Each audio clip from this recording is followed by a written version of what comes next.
रामराज आवाहन मिशन, एक मिशन जो धरती पर रामराज बनाने पर काम कर रहा है। आओ चलो आज चर्चा करते हैं मन और रोग। ये जो हमारे पीछे पोस्टर लगा हुआ है, मन और रोग, ये दर्शाता है कि मन और रोग क्या है। आज के समय में, इस कलयुग के समय में देखा जाए तो ज़्यादातर जनता परेशान ही मन के रोगों से है। ज़्यादातर पब्लिक परेशान ही मन के रोगों से है। मन के रोग क्या होते हैं? मन के रोग होते हैं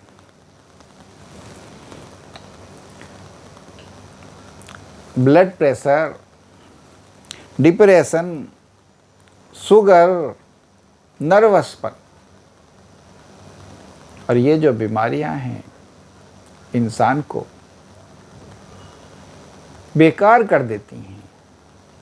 क्योंकि हकीकत में तो देखें तो ये जो हम इंसान है, दिखता तो महत्वपूर्ण शरीर ही है, मगर हकीकत ये है कि ये चलता मन से है।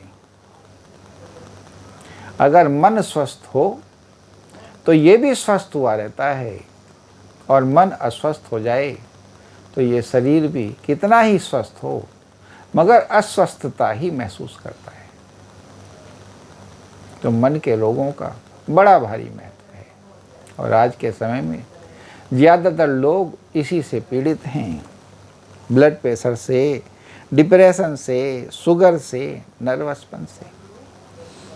और ये रोग आते कहाँ से हैं?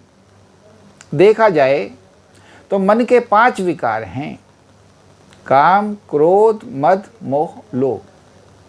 ये पांचों जो विकार हैं, ये ही मन के रोगों की जड़ हैं। अगर इंसान इन विकारों से मुक्त हो जाए तो शायद ये जो मन के रोग हैं किसी को हो ही नहीं। तो ये मन के रोगों की जड़ हैं। और ये जो विकार हैं उत्पन्न कैसे होते हैं? ये हमारी इंद्रियों के द्वारा ही उत्पन्न होते हैं। ये जो पनपते हैं, हमारी इंद्रियां ही इनको पनपाने के जरिया हैं। कौन सी इंद्रियां? आँख। अब अगर आँखों से आप अच्छा देखते हैं तो आपका मन अच्छा हुआ रहता है, और आँखों से बुरा देखते हैं तो मन बुरा हो जाता है। आँखों से क्या आप क्या देख रहे हैं, ये बहुत महत्वपूर्ण है। इसी प्रकार नाक से आप कैसी वायु ले रहे हैं, क्या सूंघ रहे हैं, कैसी खुशबुएं या कैसी दुर्गंध आपके मन में जा रही हैं, इससे आपका मन बड़ा प्रभावित होता है। तीसरे कान, आप क्या सुन रहे हैं, क्या अच्छी बातें सुन रहे हैं या बुरी बातें सुन रहे हैं, या ऐसी बातें सुन रहे हैं जो आप में वासनाएं भड़काती हैं, वासनाएं जगाती हैं। यही आँख के साथ है, यही कान के साथ है, यही नासिका के साथ है। और मुंह और स्पर्श, आप क्या खा रहे हैं, इससे भी आपका मन, ये जो काम, क्रोध, मद, मोह, लोभ हैं, बड़े प्रभावित होते हैं। क्या आप सात्विक खा रहे हैं, या आप राजसी भोजन कर रहे हैं, या आप तामसी कर रहे हैं?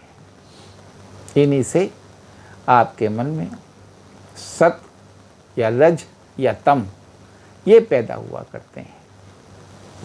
फिर 5वां है स्पर्श। ये जो स्किन है ये भी भोजन प्राप्त करती है। अब इसको कैसा स्पर्श मिल रहा है, अभी आप देख लें, कोई गंदी चीज़ जरा सी भी आपको हाथ को लग जाए तो आपका मन मलिन हो जाता है। तुरंत कहता है हाथ को धो, और कोई बड़ी अच्छी पवित्र चीज़ आप छू लेते हैं तो आपका मन बड़ा प्रसन्न होता है कि इसको बार बार छुओ। तो ये जो है आँख, नाक, कान, मुंह, स्पर्श, ये जो इंद्रियां हैं, ये ही हमारे इन ऊपर लिखित विकारों को, काम, क्रोध, मद, मोह, लोभ को बनाती हैं या इनसे बचाती हैं। अब जब हमें ये सब समझ में आ जाता है, ये है फिर इन सब का इलाज क्या है, तो देखा जाए तो बड़ा सीधा सा इलाज है, व्रत। व्रत का धारण करना। अब कैसा व्रत? आंखों का व्रत, कि आप सिर्फ अच्छा ही देखें, जो सद्व्यवहारी हो, जो सम्मान्य हो, जो आपका मनोबल बढ़ावे, जो आपको आत्म गौरवान्वित करे। इसी तरह नासिका का व्रत, कि आप अच्छी ही चीज़ें सूंघें, ऐसी दुर्गंध ना लें, सुगंध ही सूंघें, जिनसे मन प्रसन्न होता है, जिनसे शरीर में शुद्धता आती है। फिर कानों का व्रत, अच्छा ही सुने। अब लोग सत्संग की बातें करते हैं, भगवान की कथाओं की बातें करते हैं, तो जब वो सुनी जाती हैं तो उनका प्रभाव आता ही है ना। आपका मन बड़ा शुद्ध, पवित्र और आत्मबल से, आत्म संतुष्टि से भरपूर रहता है। इसी तरीके से स्पर्श का व्रत, कि हम गंदी चीज़ों को नहीं छुएंगे, उन्हें स्पर्श नहीं करेंगे। पांचवा खाने का व्रत, कि खाने में सात्विक भोजन ही ग्रहण करें, राजसी करें तो समय समय पर जरा बहुत देख करके।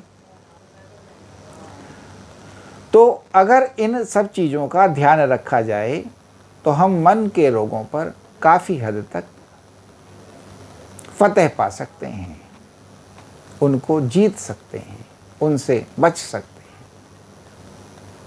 जो हमारे जीवन को, जो ये मन के रोग हैं, बिगाड़ देते हैं, और हम अपने जीवन को इन रोगों से बचा सकते हैं और अपने मन को सुदृढ़, सबल, पवित्र, सुंदर बना सकते हैं। तो आवश्यक है इसको समझना, इसका ध्यान रखना और धीरे धीरे अभ्यास करना। अभ्यास से क्या नहीं हो जाता है। जब अर्जुन ऐसा तीर चलाने में अभ्यस्त हो सकता है कि नीचे देखे और ऊपर निशाना लगाए, तो फिर ये सब क्या है? अर्थात अभ्यास से कुछ भी हो सकता है। और जब हो सकता है तो हमें ऐसा क्यों ना हम अभ्यास करें जिससे हमारा जीवन सद्जीवन बने, पवित्र बने, हम नर से नारायण की यानी कि उच्चतम स्थिति को क्यों ना प्राप्त हों। बोलो श्री रामचंद्र भगवान की जय, पवन सुत हनुमान की जय।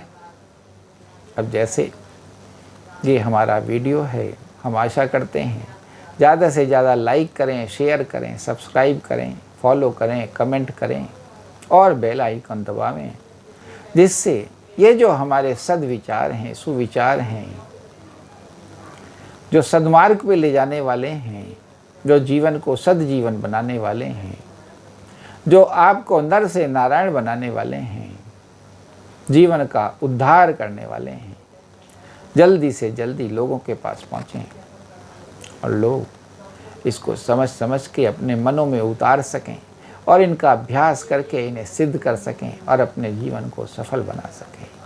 जय श्री राम।